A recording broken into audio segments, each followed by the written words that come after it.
Hello, everybody. Um, my name is Kari, and I'm the owner of Anime Twist. Today, we are going to be interviewing Mr. Brian Delaney of Silver Sparrow Comics. Hi there. And Mr. Delaney, would you like to give us a brief introduction about yourself to get us started? Well, I'm the writer and artist, and I guess owner of SilverSparrowComics.com. It's kind of an online hub for my three webcomic properties. I have two weekly webcomics that kind of alternate in 12-week episodes. One's called The Silver Sparrow, and it's set in 1980s Japan. And it's about a 8-year-old girl who has to go live one summer with her granddad in the country, and he's a weapons developer, so she gets into all sorts of crazy kind of adventures. The other weekly story is called Blood Machines, and it's about a teenage boy who wakes up in present-day New York City and doesn't know who he is or where he's from, and something's been done to him, kind of sci-fi thing has been done to him, and he doesn't know why or what it does or how to control it. And then the third story is called Women, and it's a monthly comic. It's about four 20-something women, and who are from different parts of the world. They don't know who they are, who each other is, but they find out that their dads all knew each other back in the day, and were part of like a covert society, secret society. And so that's kind of me, I guess. Awesome. So, when did you know that you wanted to become an artist? I've always wanted to be an artist. I have drawn since I was a little kid. Really got into wanting to be a comic book artist when I was probably like, I don't know, 8 or 9. And I ordered the book through the back of a comic book. And you used to be able to order things through the back of a comic book. How to Draw Comics the Marvel Way. And that kind of really planted a seed of, yeah, this is what I'd like to do. So I've always been pursuing it off and on, but now I'm actually doing it, so it's nice. Right. The name Silver Sparrow Comics is very unique. What was the inspiration to come up with a name like that? Well, it's based off of the story, The Silver Sparrow, and at the time that I was creating the comics and writing them, I was like, I knew I was going to do them online, and it was kind of like, all right, do I want to create just a website that's based off each comic, or do I want to create kind of more like a online publishing hub? So I really like the name The Silver Sparrow.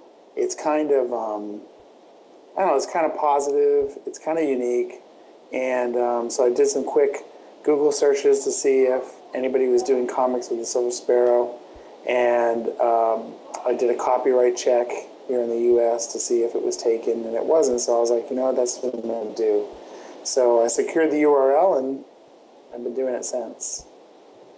And I like the idea that, I was talking to you about this before, but I still like the idea that you can actually picture a silver sparrow. We're not Yeah, used to... Go ahead. No, Go ahead. No, I sorry, cut you go off. ahead. You were finishing. No. Well, no, the idea, yeah, and it's kind of funny. When I was writing the comic, it's as I said, she goes to live with her granddad, and he's a weapons developer, so he makes all these dangerous, deadly things. And his one invention, named the Sparrow, is his most dangerous thing. And it's not dangerous for the way people would think it is either. But you'll have to read the comic to see. But I like the idea of a robotic, like, metal thing being called something that was totally opposite that, which is like, a small little sparrow. And, the idea of this plodding metal, we think of robots with metal and they're heavy and this and that, and then you've got this little tiny sparrow, which is super light, super small. So that was kind of I like the irony of it. And, Right. yeah. What suggestions would you give to someone looking into a career like yours? I would say just do it. The big thing was, for years, I started writing my own comics and doing my own thing. I knew I wanted to always do my own thing, but for a couple of years, I was playing with, doing all the tryout books for like Marvel and drawing like I even drew a Catwoman. Like I wrote and illustrated a penciled like an 8-page Catwoman comic, and my whole goal was kind of to get into the comic book industry and get a fan following, and then maybe they would like come on over and when I do my own project and come on over and follow, and it'd be like a nice transition. Um, and so I was kind of going that way, but it was never comfortable to me drawing superheroes. I mean, I like superheroes as a concept. I really like. I mean, my characters are superheroes in their own way, Right. and but the traditional cape and cowl and tidy whities, drawing it, it just was always uncomfortable to me. And I got an epiphany like in 2006 at a Wizard World in Arlington that if my goal is to do my own comics, I probably need to just pursue that, because these guys that pencil, I mean, super talented guys that do it day in day out and have done it for years. They spend 12 to 14 hours a day penciling pages. Right. And the reality is, at the end of a 12 to 14 hour day of drawing, you're not going to want to pick up a pencil and draw your own stuff.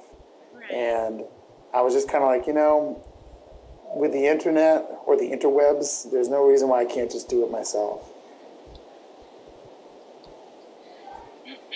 Yeah, because I mean, I completely, and it amazes me that y'all, or that even you, can draw the same thing twice. I have a hard time drawing the same thing, twice. Well, I'm sort of okay at it. It's so funny. I used to rag on artists when I pick up a comic. And I'm not going to name any of the professional comics, but there are some professional comic artists that they had the hardest time keeping all the characters' gear in the same place. Mm-hmm. Like a leg thing, like something that goes around their leg would be on the right thigh in one panel, and the next panel would be on the left thigh. And I used to be like, oh man, this guy's such a hack, or this person's such a hack. And I'll tell you what, don't look too hard at my comics. Because there are some inconsistencies. And what's funny about it, and in my defense, I will say this, getting back to, like you said, what's the advice you would give? And I said, just do it. In the spirit of just doing it, I did just do it. And if you look at the first, I launched the site with the Silver Sparrow. And if you look at the first Silver Sparrow strips, I don't know, for the whole first season, you'll see a progression in Hiroko, how she's drawn. Right. And, and that's like, and I think that's pretty natural. Things changed. Her bangs changed. You'll even notice, I'll tell you this, and people may have noticed this or not noticed this, but I'm going to out it right now, so it's going to be noticed, is I was toying with the idea of a headband or not a headband to hold her hair the way it is. And so when you look at the first few steps, you'll see there's a headband in the first leg of the car ride, and then mysteriously it disappears. And I never show it being removed or never show it going anywhere, but I just decided, I came across a hairstyle. I'd already drawn her hairstyle, and I came across, quite coincidentally, a hairstyle that was exactly like hers on a real person, and there was no hairband. So I was like, all right, it can be done without a hairband, so I'm gonna do it.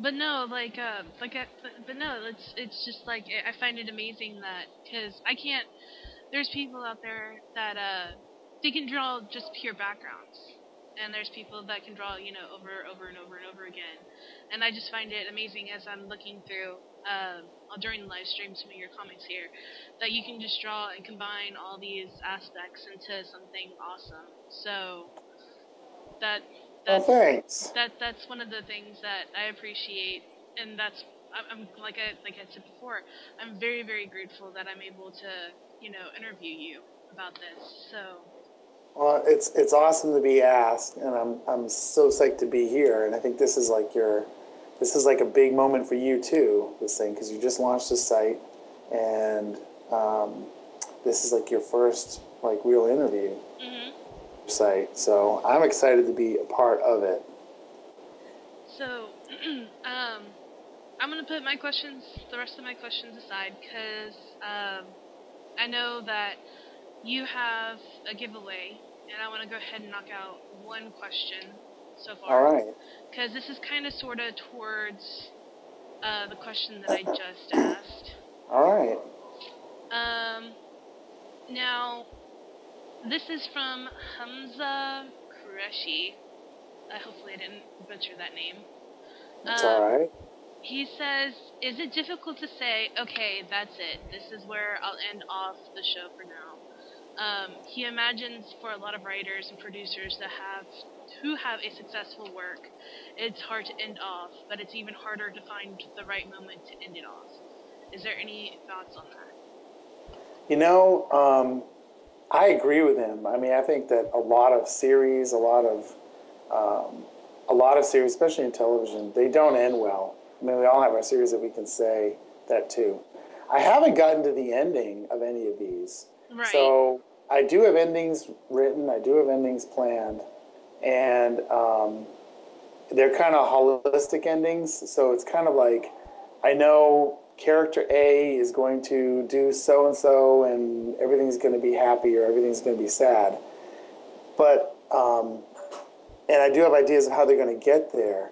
But I think the way I'm writing it, because I don't have a publisher telling me it has to be a certain page count, or I don't have an editor telling me, you know, you need to wrap it up. Right. I can kind of get there, and while I don't believe the ending is going to change, I do believe that how the characters will get there will probably adapt and change a little bit. And I'm hoping that I have satisfying endings to the stories. It's a big pet peeve of mine. I mean, Lost was a big pet peeve of mine. Oh my god. Don't even Yeah, get me started. it really was. I know. It should have ended at season 5, and then we should have all just imagined how it really ended. It would have been better. Oh, And so that made me mad. X-Files was another one that really, X-Files really ended poorly. And so when I was writing these comics, I was very, I actually spent months before I put anything online, making sure I had endings for the stories. So, because I did not want to be the guy that criticizes those shows and then is like, oh, my ending stinks. I was like, oh, I couldn't end it either. This sucks. Well, and the same guy, he asked kind of sort of the same question like I had said to you before, and he turned around and made another question, which is the one I just asked. But he said, Mr. Delaney, thank you again for doing this. My only question, I guess to start things off, is to ask what the thought process was for you when you were developing your works. What did you think when you were creating the characters, and did you have any specific things you wanted to do with the art style? Those are all great questions. I did have specific things I wanted to do. You know, I have these stories, and any of you out there that are listening that have these stories you want to tell, I think, or you're just a fan of hearing people that you like reading their stuff or watching their stuff talk about how they developed it. It's like I did have I had these stories that I wanted to share. I was really feeling like I actually was working on other stories that are not even, I haven't even put anywhere. And I was feeling kind of like a little bit like a loser. I was telling you that I was back in like 2006 in Arlington. And I got that epiphany. I needed to do my own thing. Right. I was writing all these stories. I was creating all this artwork. And I felt really like a loser. I mean, I felt like, you say to people, oh, well, what do you like to do? I'm like, oh, I love to draw and write comics. Oh, really? Well, where can I see your comics? And you're like, It's like there was no there was no published work, there was nothing, no website, there was nothing to drive people to and say, oh yeah, go check it out, you can see it here. And so I had a definite intent when I started these comics. My main intent for the Silver Sparrow and Blood Machines was to create online weekly comics that would give me an outlet to kind of get things out there and to get over this kind of hurdle. I think all of us have this hurdle when we do something that's personal, where we are kind of afraid to share it. Right. So I was really, this was kind of a cathartic thing for me. I had to just like, if I got the website, then I was going to have to build the website. And if I built the website, I was going to have to put comics on it. And so it was kind of like a step-by-step and, you know, get it out there kind of thing and just do it. And, you know, so that was my main intent, was with those two strips, was just to do it. Women was one of the ideas I started pre-2006, and I was actually planning it to be a graphic novel at the time. At Arlington, I was waiting to get into the event the first day, and I was actually working on roughs for book 2, Nadine's book. And so that's the story that I've wanted to tell. And it's about, you know, it's going to sound really kind of non-sci-fi, and it's going to sound really non-exciting when I say this, but the story is really about daughters finishing their father's legacy. And that's what the story is about. I know it sounds really... Right. It sounds very Emily Brunt, or right. Sounds very PBS, but that's really what the story is about. And so yeah, with all my stories, I do have an intent. Some of the intent's a little different than others, but yes, there was a clear intent. I hope I answered the question. I think you answered the question well. But no, I wanted to get that knocked out of the way, because I don't know if anybody asked you questions either. And that's the one person that I had that asked. No, let me see. I directed them all to you. I didn't get any. No, that's okay, man. Listen, it's Oscar night, man. Everybody's watching the Oscars. I know. Well, because you know that one dude, he's supposed to be announcing a brand new superhero movie coming out. Yeah. I know. Whatever. I actually was taking advantage of hashtags tonight. And I was putting Oscars in all the hashtags. Oh, yeah. And I was saying like, don't watch the Oscars, man. Tune into this interview. You know what I mean? Best Picture is not till late in the evening anyways. Oh, yeah. They always save that for the last, I think. If they were smart, they'll save it to the last. Well, hey, I'm going to work on sketches tonight. So the gentleman that asked the question, he may get 5 sketches. So oh, wow. More to him for being there. Well, I mean, and not only that, our listeners, if they have any questions to ask as well, they can do the live chat on the side. And if you don't know how to start that up or open that up, pretty much just start up a line like hi or hey or whatever, and then it'll ask you if you want to sign up or if you want to just input a screen name. Just opt for the screen name if you don't want to deal with all that. It's very, very simple. So, but cool. That's, like I said, I wanted to get that out of the way because it was on the border of the one question, which was, how did you come up with your style? So... Yeah, you know, and I didn't really answer that. My style, that was part of the question I didn't answer. My style is kind of it's like, it's funny, it's just now, this year, well, last year at Acon in Dallas, and then this year so far at the events I've gone to, it's really starting to catch on. And what I used to hear, like what I first heard when I started to show people was, wow, it's really different. Right. And it was like, well, is that a good thing? And they're like, oh yeah, that's good. It's just really different. And I'm like, all right, well, that's cool. It's better to be different, I guess, than sort of, I guess. And but this last this last few events that I've attended, I'm starting to hear things like, wow, I really love this. I love your style. And so that's very encouraging. And it's kind of, it's a mix for me. I had a lot of influences in comics growing up. Probably the biggest ones were, I was a Marvel Comics reader. And John Buscema, the late, great John Buscema, he was, if you ever want to Google him, his artwork's great. I was a huge fan of him. And then when I got into college, I saw the Marvel imprint of Akira by Katsuhiro Otomo, and that blew me away. I hadn't seen manga up until that point, so that was like my first exposure to manga, and just the way he drew, all the details he drew. Man, I just loved everything about it. And then Frank Miller's The Dark Knight Returns, big influence. I was in college again with that, and The Watchmen came out that same time period. And so those were big storytelling influences. Right.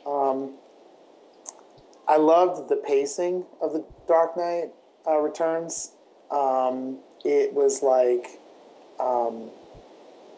it just would have these pages of dialogue, and it would segue into the action that was coming. I mean, it was just, I don't know, the whole thing about it was just pretty brilliant. And then more recently, probably Naruto was a big influence. I think the thing about Naruto that I love was his art style, and I could see his art style change in the manga as I read it. And so that was very encouraging to me. And when I really looked at his artwork, I realized how imperfect it was. You know, like his artwork's not perfect. And I think, you know, a lot of art isn't perfect, but some of the art that we're exposed to seems so perfect. You know what I mean? Right. Like, it seems like, oh, that's a perfect line, and that's a perfect background. It's a perfect... And the thing I loved about his artwork is that the guy Kishimoto that does Naruto is that it wasn't perfect. Like, some of his drawings really were not very good. Like, his backgrounds were some of them were kind of weak early on, and some of his profiles and his faces, like when you could tell when he was drawing a face, he wasn't comfortable with the angle. It wasn't as strong, But dude, that's like the #1 selling like ninja manga in the world. Oh yeah. And that was like super encouraging to me. Like, not the sales part, but just that it was so popular and it was so not perfect. Right. You know? And then 20th Century Boys by what is it, Naoki Urasawa? But that's an awesome read. And the cool thing about his stuff is, and you guys can Google it or check it out later, or now, where this is the future. This is the 21st century. You can check it out now. You can do more than one thing with your computing device. Yeah. Wow, so cool, multitasking. And that 20th Century Boys is so cool for me because it's very Western. It has a very Western feel to it, but it's definitively manga. And he is an awesome storyteller. Just like I mentioned with Frank Miller and Alan Moore, he has this way of building the story up, introducing all these characters, and he takes his time. That's the thing I love about it, too. And it's going to be probably frustrating for some of you that read this stuff, partly because I'm so slow at getting stuff out there. But the other part is I'm taking my time with the stories. Right. So... do you have any hobbies? I love video games. I mean, I'm a dad, I'm a husband, so that always comes first. And then I have, of course, a full-time job, and then I have this gig, which is, you know, kind of my passion project.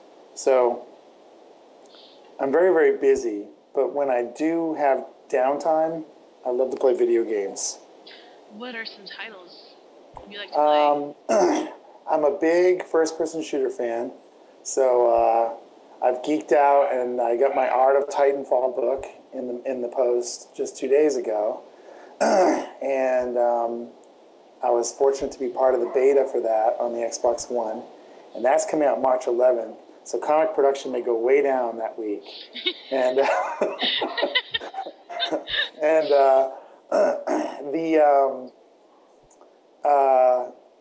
I'm also a big Halo fan. I know people give up on Halo and stuff, but I'm a big Halo fanboy. And I love League of Legends. I'm new to League of Legends. You can hear my dog in the background. Hey, it's all good. Did I lose you? No, I'm here. I just was taking time to say, hey, can you please stop the dog from barking? Oh no, it's all right. It's all right. It's all good. Trust me. I mean, all right. I've got a Pomeranian, so if you hear him going off, you know. Someone rings the doorbell. Oh yeah. Oh yeah. But yeah, League of Legends. I'm big into League of Legends. I'm pretty new at it, but that's a really, really fun game. And that's it, kind of. So, where do you see yourself 5 years from now? Well, 5 years from now, I'm hoping that a number of these story arcs are complete. I'm hoping that I'm on at least... I'd love to be done. I'd love actually all 3 of these stories to be complete in 5 years, and I'm working on new stuff. And I mean, I'd love to just, you know, I mean, my big goal, I guess, is to just have this thing become a self-sufficient thing, you know, something that is its own life and people are really into it. And, you know, it's just, for me, it's just awesome, first of all, to be just here. I mean, this is a dream come true, just being interviewed to talk about it. And, you know, I've had these little dream come trues where I'm like a guest artist, like a couple weeks ago or last week at the Mini-A-Con. Or I'm invited to go to a comic book store to sign and draw things. So, I mean, that's all dream comes true stuff. So, if it never gets better than this, I'm fine with that. But that probably, you know, but you have to have goals. So. Right. So currently you have 3 web series that you're working on. Is there something on the drawing board? And if so, when can we see it? Well, I have. It's like one of the things that kind of drove me to do this and to pursue this was that I'm always writing stories, and I have notebooks full of story ideas. I have a story idea that I was working on with someone a number of years ago about a medieval setting. You can believe that. And it was pretty cool. It had a really cool opening intro. I'm not going to share much more about it because maybe one day it'll come to life, but it was a medieval setting. It was really cool. Right. And it wasn't fantasy either. We were in like kind of like, so it didn't have dragons or anything in it, but it was just like a normal, just Dark Ages type medieval story. And then there's another story idea that I'm talking to a writer friend with, and I came up with a story idea. It's kind of a supernatural, ongoing kind of book, and with an ensemble cast, and I love ensemble casts, and it hopefully will get in development, and it might not live on the web. It might live in print, and so we'll see where that goes. I'm hoping that in the next couple months there's a place for it somewhere, and then we can really step on the gas and get it going. So that would be cool. And then there's a Tumblr story that I think I told you about. Oh yeah. Yeah, called The Saddest Story Ever. Yeah. And I think I'm gonna release it on Tumblr. And it's a very short story, and I'm gonna play with the art style on it and make it kind of probably really loose. But Yes. So to answer your question, there's tons of stories. And will you see some in the future? Probably, but I don't know when. Now, see, this is a question I have for you that's actually not on my list, but I just thought of it now. All right. When it comes down to it, later on down the road, say, Silver Sparrow has been leading for a while, or Blood Machines has, you're getting caught up every week. And later on down the road, someone comes up to you and asks you, hey, would you be interested in animating one of your storylines to have it as a full-fledged, cartoon to be shown on TV? That'd be awesome. Would you actually do that? Yeah, that'd be awesome. That'd be like another one of those dream things.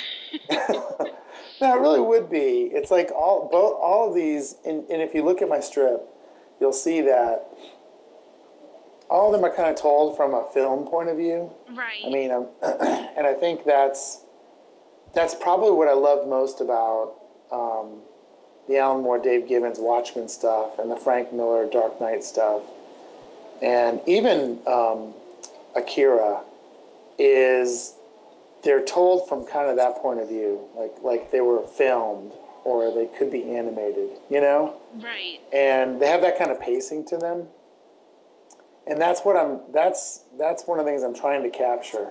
So that would be awesome. Yeah, that would be. I would definitely be like, yeah, let's do that. And so, what I got to do is just finish enough of the story to where someone could go, wow, I really like this. Right. Would you consider that? So starting a webcomic must be challenging. What are some places that can help publish online comics? Well, one of the really big aids to me was there was a local Dallas artist named Scott Kurtz. Mm-hmm. He's moved since to Portland, I think, to work out of the PvP. Well, he works with Penny Arcade guys. And he launched a PvP, player versus player, as a webcomic probably like 10 years ago. And so he and a bunch of other webcomic guys published this book called How to Create Webcomics, or How to Make Webcomics, I think is what they said. And you can find it on Amazon. But it was a super helpful book. And they had podcasts. If you search on like the iTunes store for, what's the name of it? It might be like called the Webcomics blog or something, or Webcomics. It's something with webcomics in it. And it just look in the subject line, just look in like the details and see if it has Scott Kurtz. I'm forgetting the rest of the guys. Sorry, guys, if they ever hear this interview. But Brad Geiger was a guy, and then there was one other guy, Dave Kellett.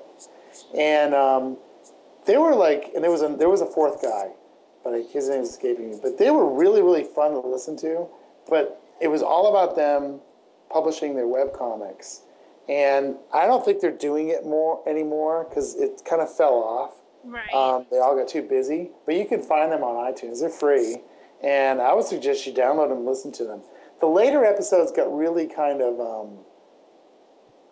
like Seinfeld did its final season, where it got a lot of like in-jokes. Right. Like, it was kind of like, all right, you guys are doing an in-joke thing right now that us as the viewers have no idea what you're laughing about.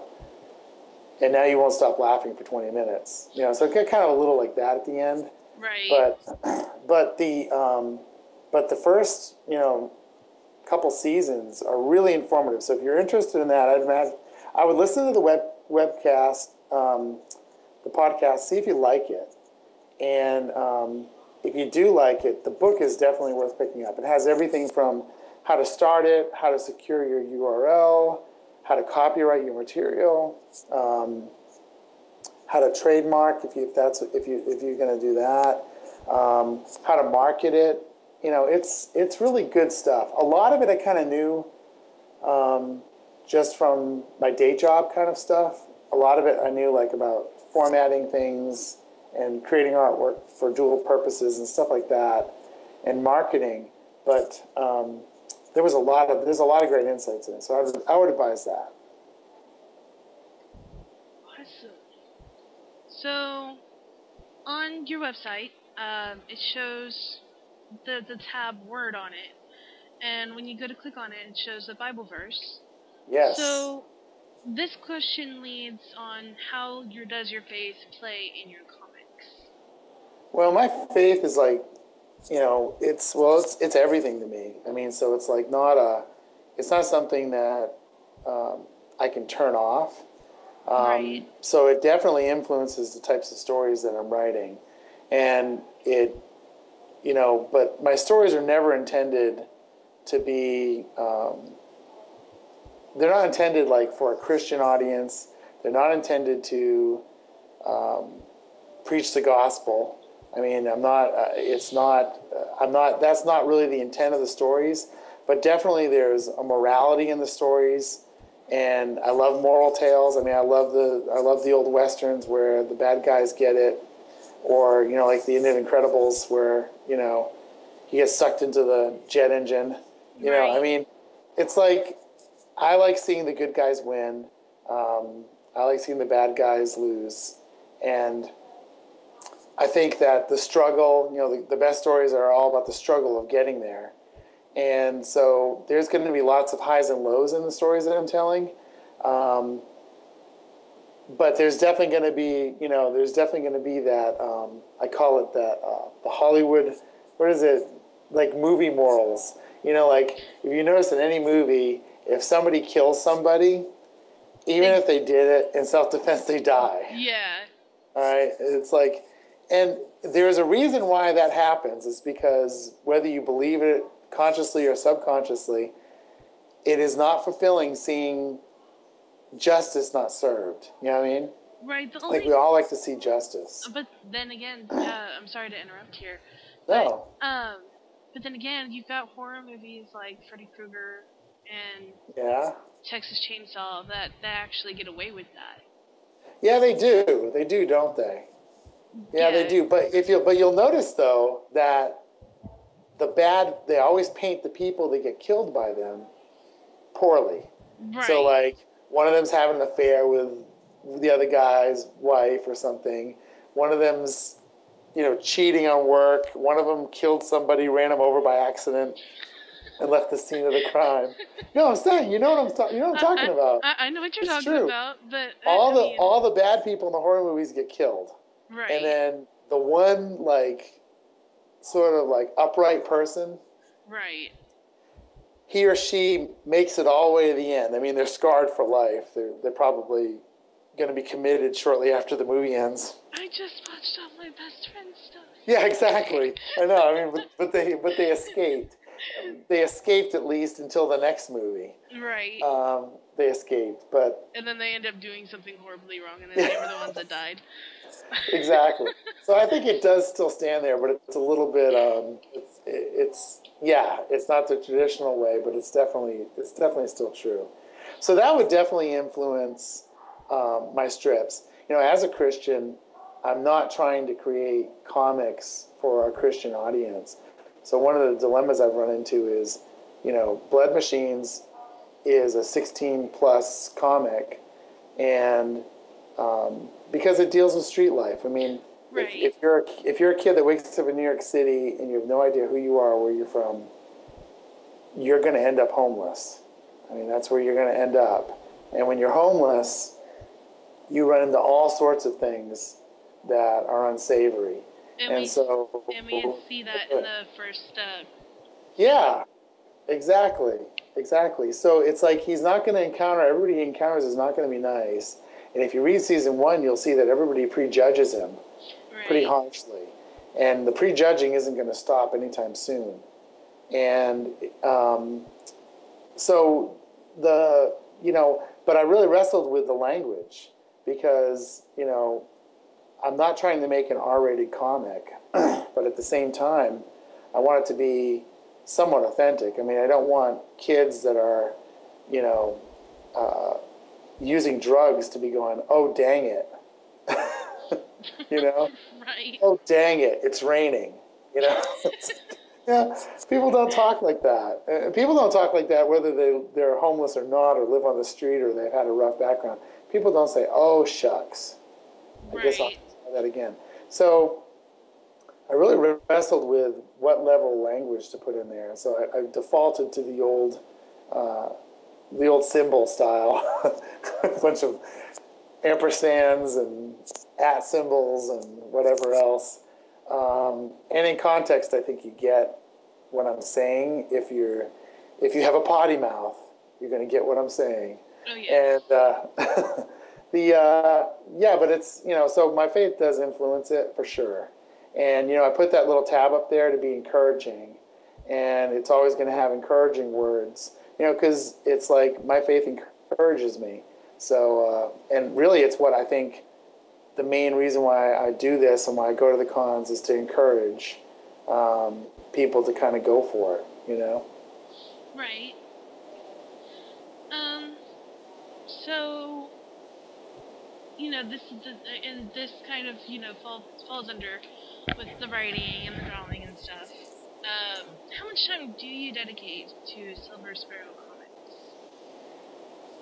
Well, it's like I dedicate. I work pretty much mostly every night. I work on something comic related.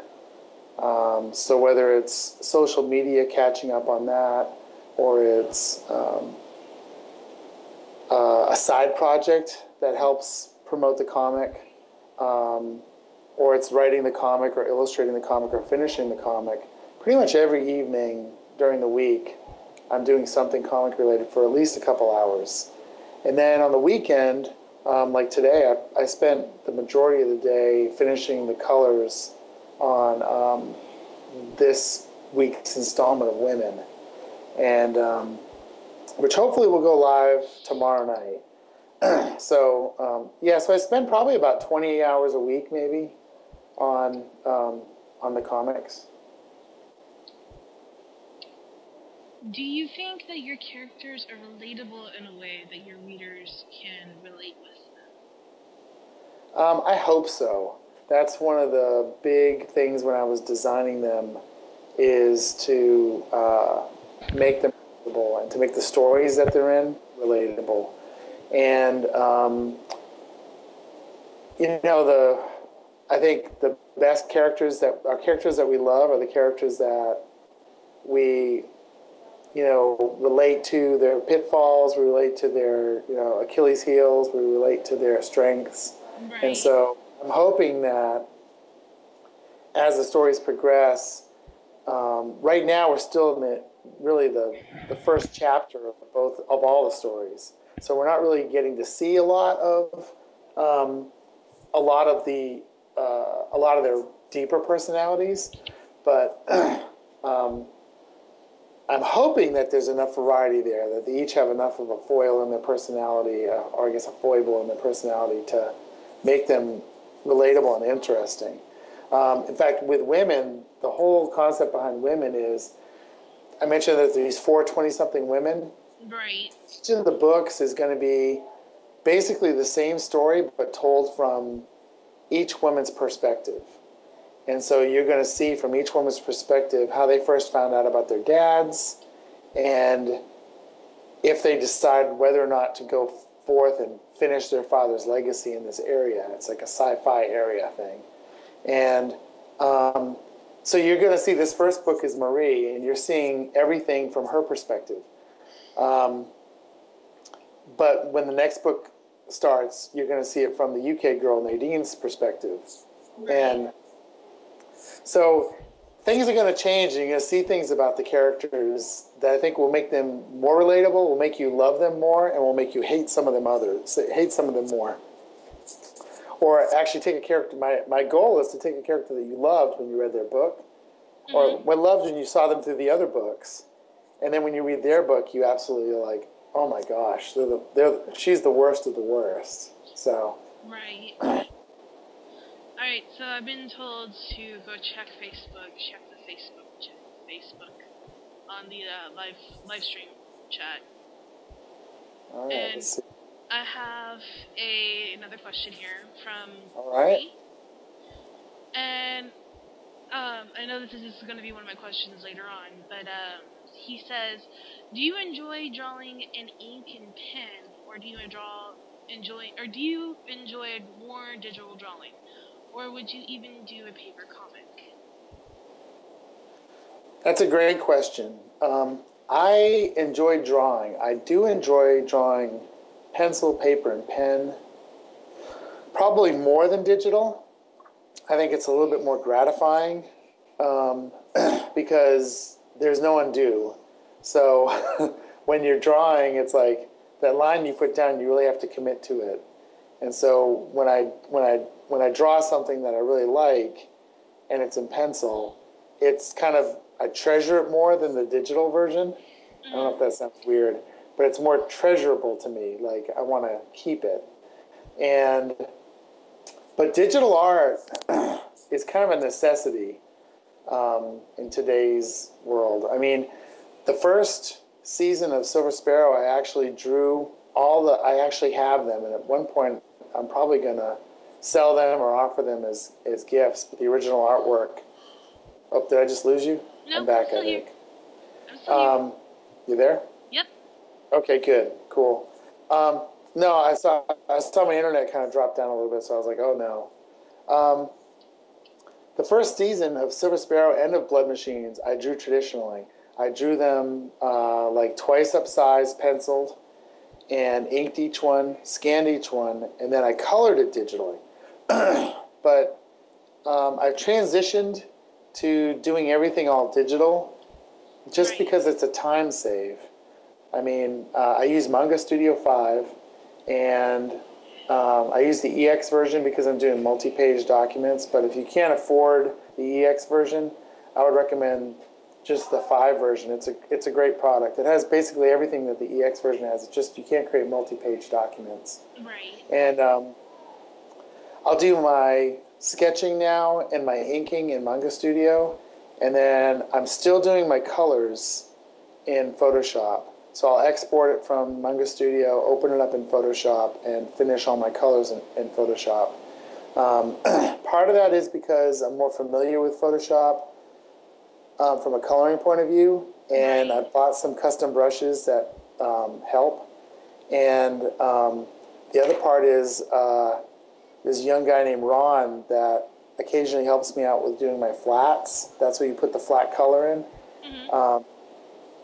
And he has Photoshop, so I can send him the file, and I know that he can work in it. So it's digital now. I mean, so and I'm not advocating digital like over traditional, but I'm just saying for me, I just kind of reached a point where I had to like time management wise, I had to go digital. But on other projects like for prints. Getting ready to do some limited edition silkscreen prints. There's one of the prints that I'll be doing was hand-drawn and inked and then scanned. So there's some things that I still do traditional, and but the comics are all done digital. That's interesting. I've never actually heard of Manga Studio 5. Oh really? No. Oh man, it's a really cool product, and you can get it like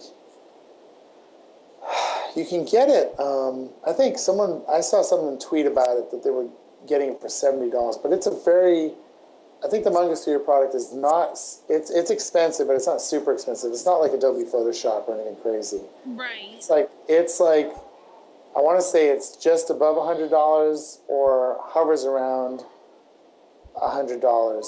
You know what you can do though, and what anybody that's out there listening, if you go to Smith Micro's website, if you search for Manga Studio online and you go to their official website, sign up for Smith Micro's e-newsletters, and you'll get their spam mail every week of what they're selling.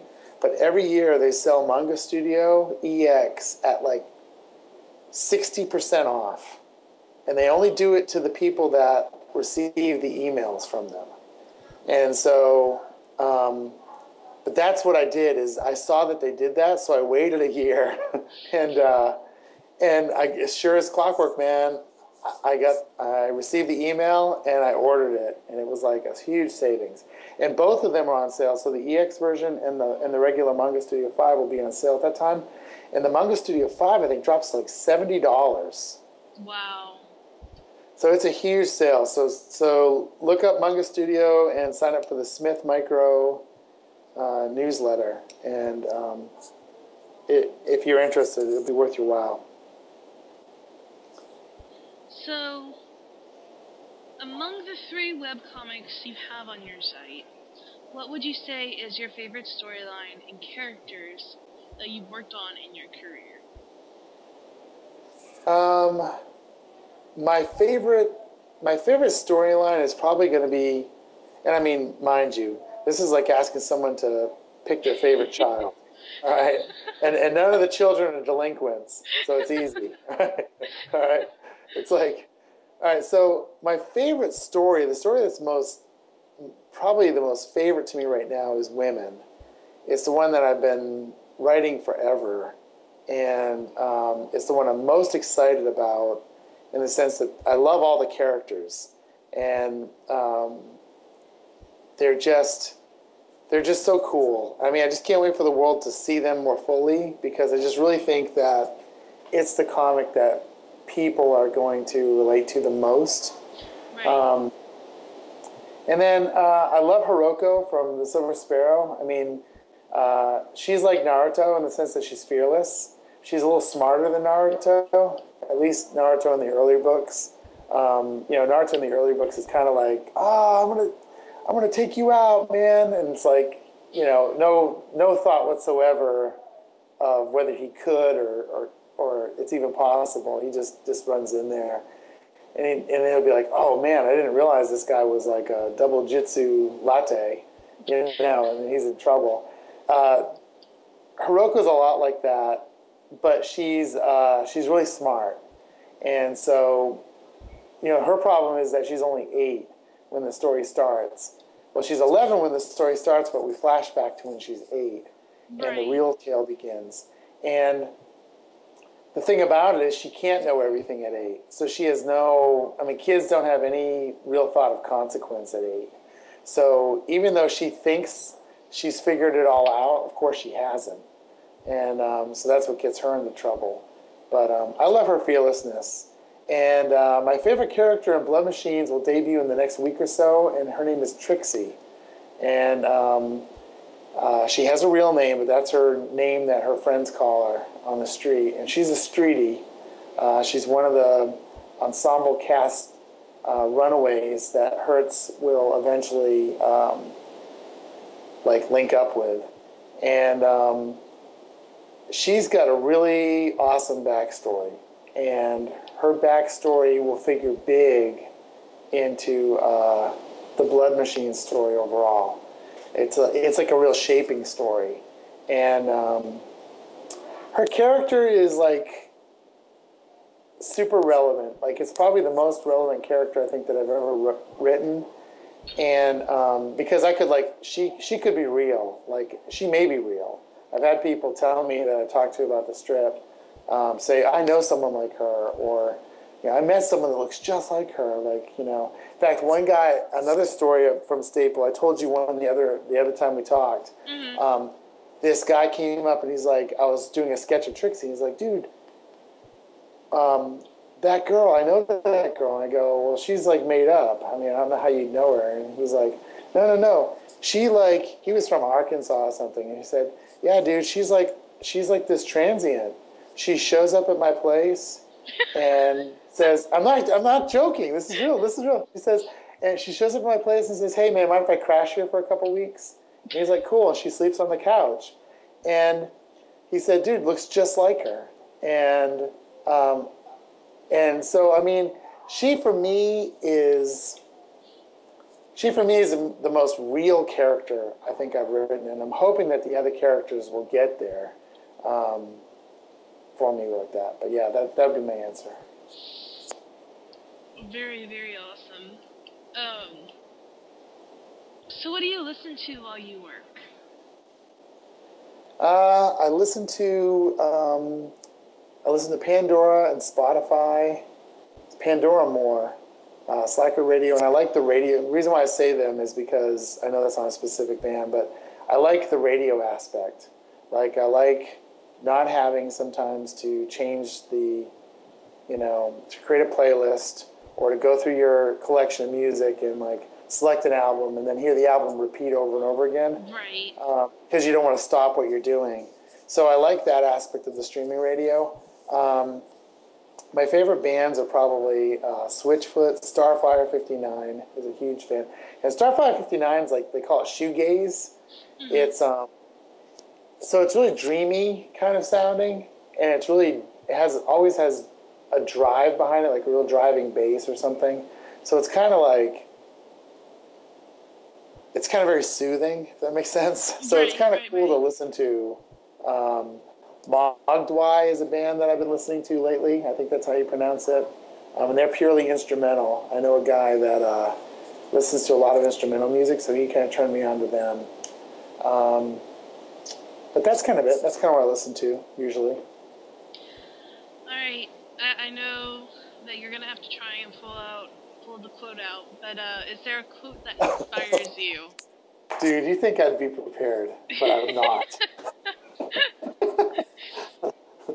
I mean, that's what you had to do last time. Was that you? I know, dude. This is crazy. Kids, don't do as I do. All right. You should have been. It's the same questions I told you. You should have been listening over and over. So she asked me last time we talked what my favorite quote was. And I found it because I have it in my cookies. So it brought it right up. And my favorite quote is The Man in the Arena. And I don't know how many of you have heard it, but it's by Theodore Roosevelt. And I'm going to read it to you now. Try not to go to sleep. It's a little bit long. It is not the critic who counts, not the man who points out how the strong man stumbles, or where the doer of deeds could have done them better. The credit belongs to the man who is actually in the arena, whose face is marred by dust and sweat and blood, who strives valiantly, who errs, who comes up short again and again, because there is no effort without error and shortcoming, but who does actually strive to do the deeds, who knows great enthusiasms, the great devotions, who spends himself in a worthy cause, who at the best knows in the end the triumph of high achievement, and who at the worst, if he fails, at least fails while daring greatly, so that his place shall never be with those cold and timid souls who neither know victory nor defeat. Man, hold on a second, I'm crying. I gotta wipe the tears. No, that's my favorite quote. I think that, and we get back to, if I was to go back to the one piece of advice I could give everybody out there listening that has a dream that seems super unattainable, I would say this quote really is what it's all about. Just do it. I mean, don't wait till you're a good enough artist. Do not wait till you think your writing is better. Just go for it. It's like none of us are guaranteed a tomorrow. And like this speech, like this quote says, I'd rather go out knowing that I tried than to go out not having tried at all. Right. So that got really intense there. Yeah, it got intense.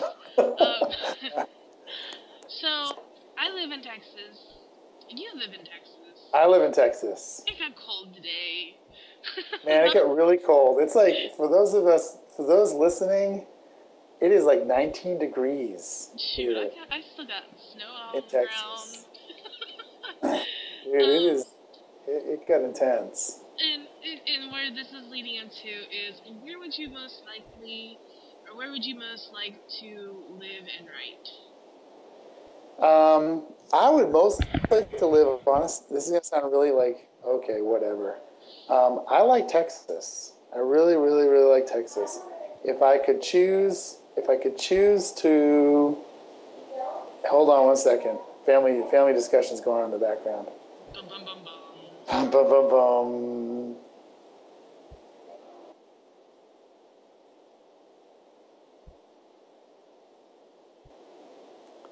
Hey, all right, I just have to remind them that I'm live here. In our little 1,700 square foot home, I had to remind them, hey, guys, everybody can hear your conversation. I was, man. So, what was I saying? You want to live in Texas, but if you could... Oh, yeah, I want to live in Texas. I would love to live on the coast. Probably if I could live anywhere, and still make a living, it would be probably like down near Galveston or Padre or something. I love the beach, but living on the coast. But yeah, I love Texas. I don't think I'd move from Texas. Okay, so for a side question, because I know Texas, it gets crazy weather here. We get hot, like really badly after spring break. Yes. But if, say, you won the lottery, right? I know that there's things that are going to be coming first before you decide to go anywhere. But, or say you won a grand prize to go anywhere in the world, just for like a weekend getaway or whatever. All right. What would you do? Like, where would you go? Where would I go? I would take my family to, I'd do a tour of Asia. I would go to Tokyo, we would go to Hong Kong, we would go to Taipei, we would go to Shanghai. I would just do like a month-long trip to Asia. This is what I think we would do. That'd be cool. That'd be very cool. Hey, you said one of my favorite places to go. So, or in my mind, one of my favorite places to go. So, which is Tokyo. Yeah, Tokyo. I've been blessed to go there a handful of times. Really? And it is cool. Yes, I have. See, I want to go to the mall, and one of the reasons there's one mall, and I can't remember where it's at, but where they sell a digital tablet that you can plug into your computer and draw. That's bigger than the size of my garage door. What? Yeah. That's crazy.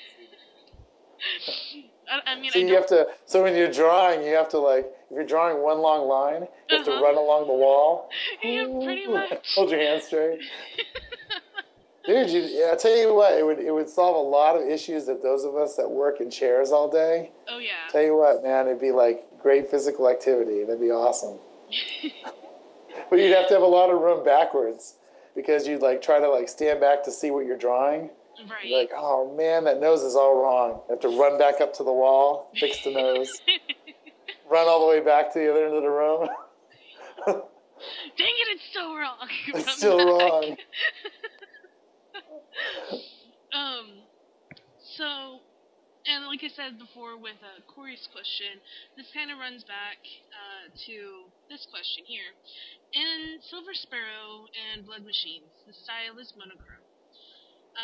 But in women, it's in color. Which style do you enjoy doing more, monochrome or color? I love monochrome for the speed of it, and that's why, honestly, I chose to do the first two strips, Silver Sparrow and Blood Machine, in tones of gray, was because I couldn't imagine with my time trying to figure out all the colors and the nuances of colors as scenes change. I mean, that's all. It is a ton of work when you have a scene change to adjust all the colors of the characters. So, Hiroko wears a blue jumper, and, if she's in full daylight, that blue jumper is going to look one way. If she's in a lit room, it's going to look another way. At nighttime, it's going to look another way.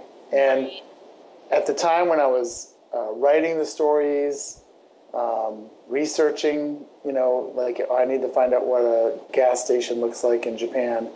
When I'm doing all that, it was the thought of adding color onto it, full color, it blew my mind. I mean, it would literally send me into a state where I just sit there and stare for 15, 20 minutes, and then I have to go, okay, I'm not doing color. It was just too much. For women, I really wanted to introduce color, and I'm kind of easing into it.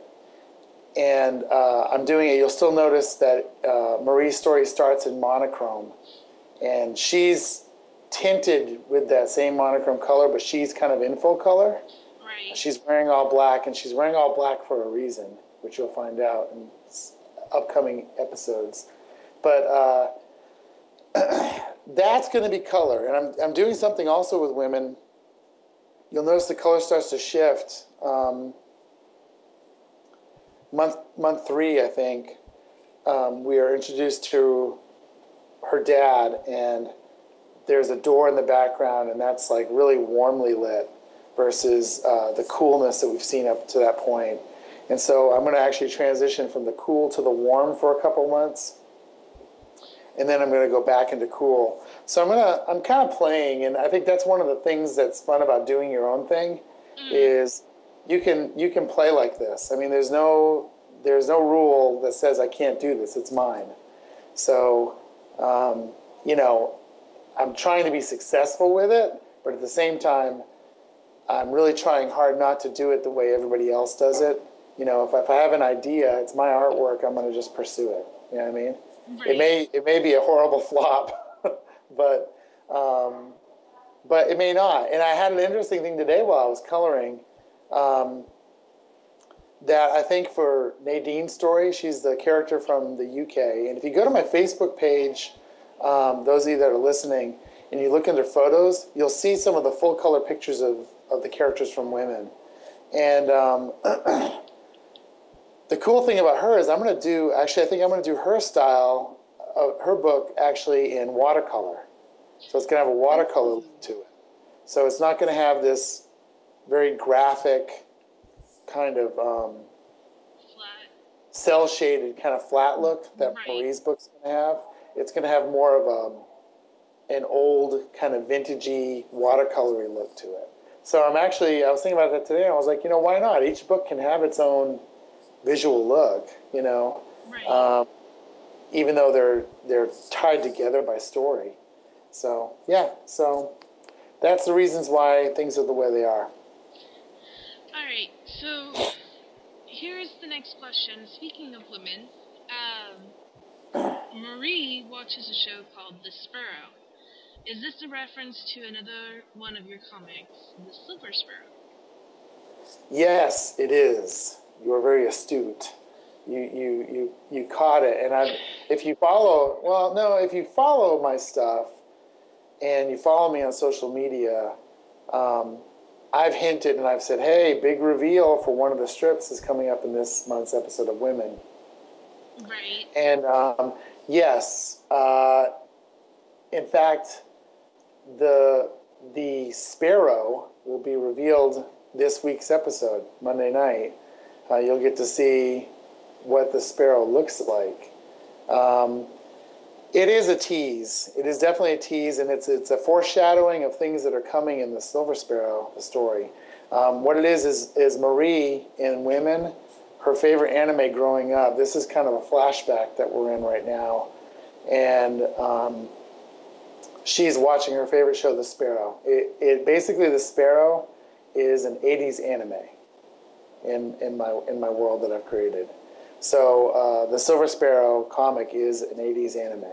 So it's going to have that kind of, it has that kind of flavor to it, and that's why it has that kind of flavor to it, because it was Marie's favorite anime when she was a little girl. So she's even got her hair cut like Hiroko. Right. Like she's got the part down the middle. Her hair is not as long as Hiroko's, but she's got the part down the middle. And you're going to see what's fun for me there with her character is that she kind of approaches life a little bit like Hiroko. She's very fearless. Like out of all the women, she's the bravest, and she's super smart like Hiroko. Like Marie's got like multiple masters and PhDs in computer science and engineering, and she's like a software engineer. You're going to see she's like a super awesome software engineer. And not, the thing, let me just say this. It's funny, when you get to see, when you start to see some of the things that are layered into the story, one of the big things that I love is like reality mixed in. Like one of my favorite things about Lost was not necessarily the supernatural aspects of the island, but my favorite parts were the that plausibly could happen kind of stuff. Like the underwater, remember the underwater station? Oh, yeah. That was just the coolest thing ever. And so one of the things I tried to do with, particularly with women, is to keep it grounded in reality. So like I'm going to give another spoiler here, there's giant robots involved. And my giant robot designs are not bipedal. So in other words, they're not like Titanfall, and they're not like Gundam, where they're the two-legged, we're walking and stuff like that. So they'd be kind of more like Zoids. Maybe. Yep.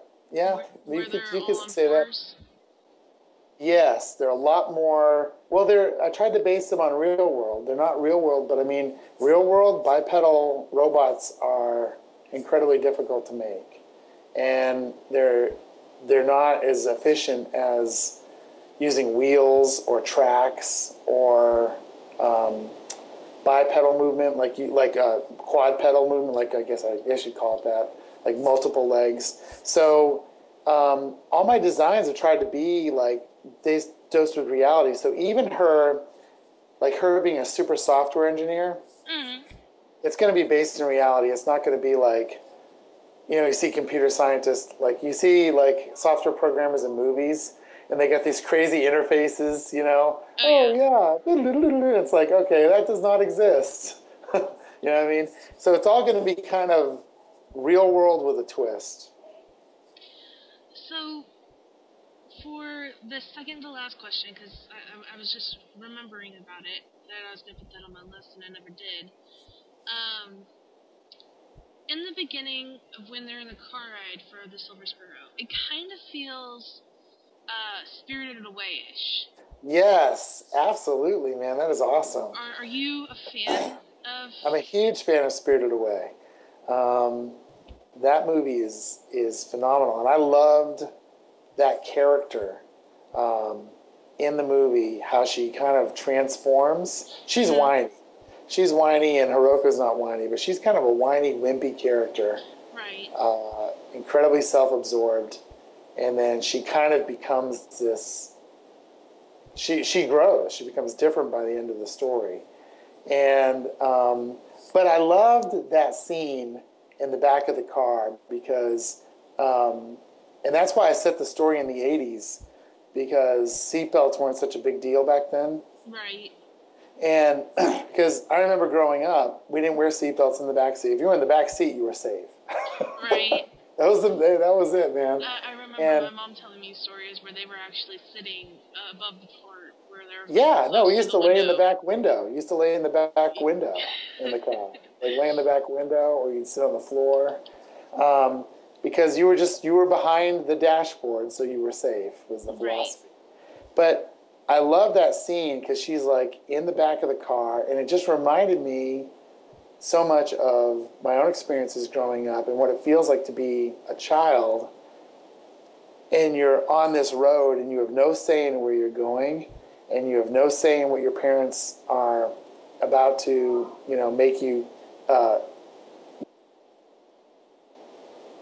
make you do. And so you're kind of like, you're kind of a prisoner.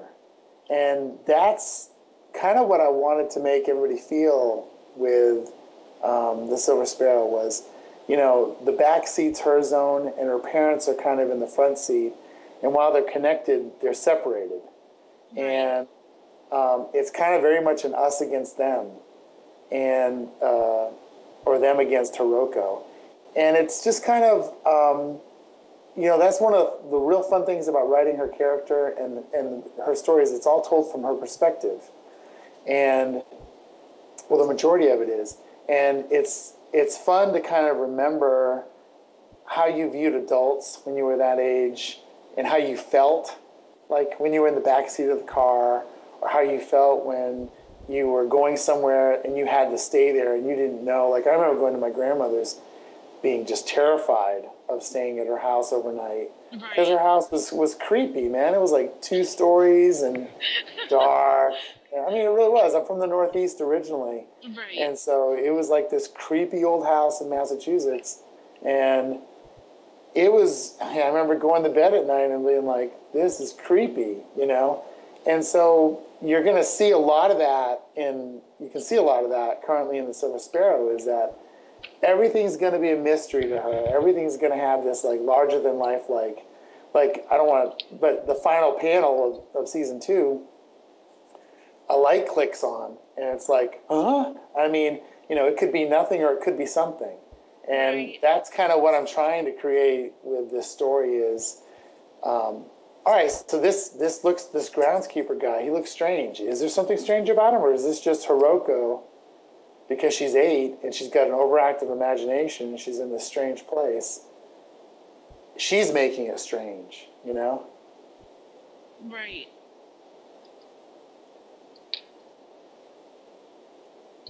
So, recently, you were part of Mini-A-Con 7. Yes, so glad to be a part of that. Are there any cons that we can possibly see you at in the future? Or in the Well, future? I will be signing and doing free sketches of my characters at the Urban Legends Comics in Mesquite, Texas on Free Comic Book Day, which is, I believe, the first Saturday in May. That, I think, is the next event I have. And then I believe later on that month, I'm hoping to have received acceptance into the Artist Alley for A-Con 25, I think it is. Mm-hmm. And that's the big event at the Dallas Anatole. And then I just finished filling out my paperwork for Anime Fest, which is in August this year, and it's at the Dallas Sheridan. Right.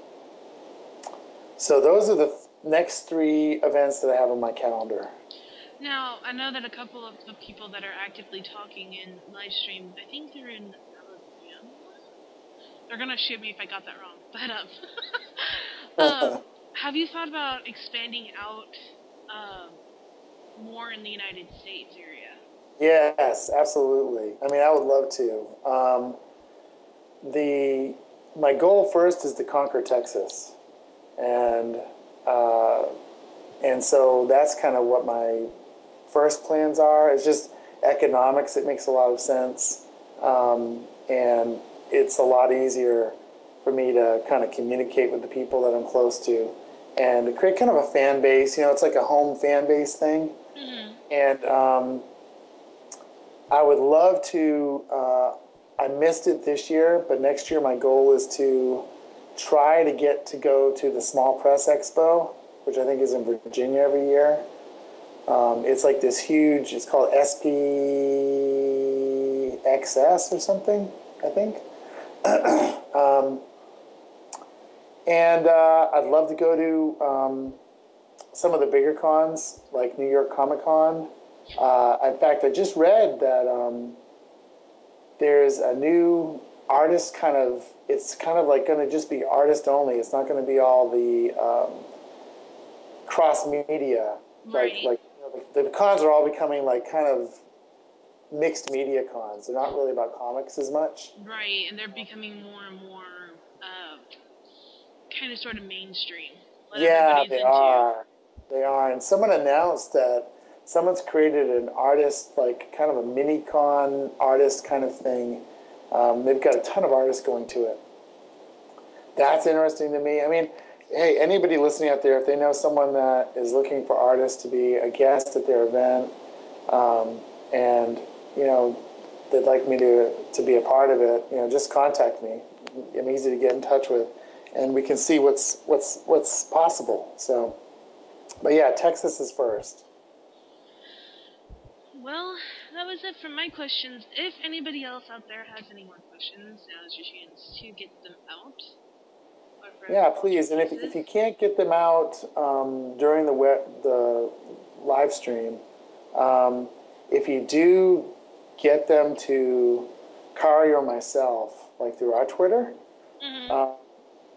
we will honor the first 5. So right now I think we've got 2. Yep, we got 2. All right, so we've got 2. And what I'll do is there's going to be some swag with it too. So there'll be a Silver Sparrow Comics sticker. there'll be an original sketch. In fact, I started one right here as we were talking. And there'll also be this silkscreen postcard that I did promoting women. And I hand-made it. I created all the artwork and I made it by hand in my garage.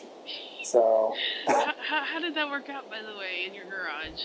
it worked out great, man. I've got my own little like silk screening set up there. I bust out the folding tables and get my screens ready, expose them in the garage, and then I start silk screening on paper and T-shirts and stuff. It's pretty cool. I've always wanted to do it, and it's fun to experiment, you know. So yeah, so there'll be swag with this stuff too. So. All right. So like he said, we'll honor the first 5.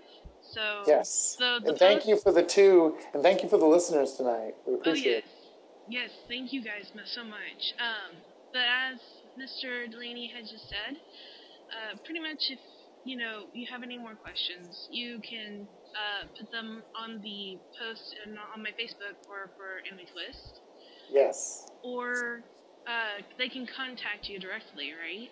Yeah, well, they can go to my Facebook too, Silver Sparrow Comics. It's on Facebook, and they can post a question there.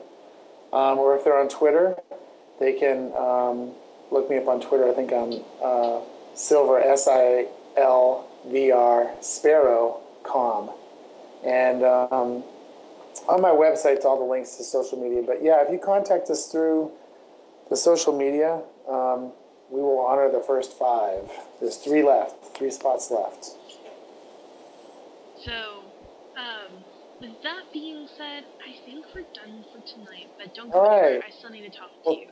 Well, thank you, Carrie. It was awesome. Not a problem. I'm glad we got to do this, and this time everything worked pretty smoothly. Pretty smoothly, hopefully. I still have to save it. Yeah, you can do it. I believe in you, man. Oh, my goodness. So, guys, all right. Hopefully more stuff like this will be coming to Anime Twist.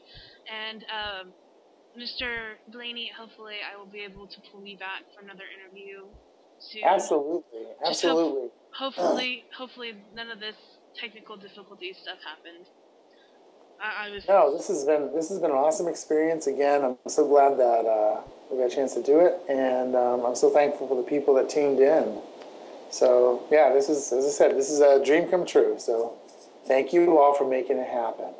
Not a problem. So all right, guys. Well, we're gonna hop off here, and thank you once again for tuning in.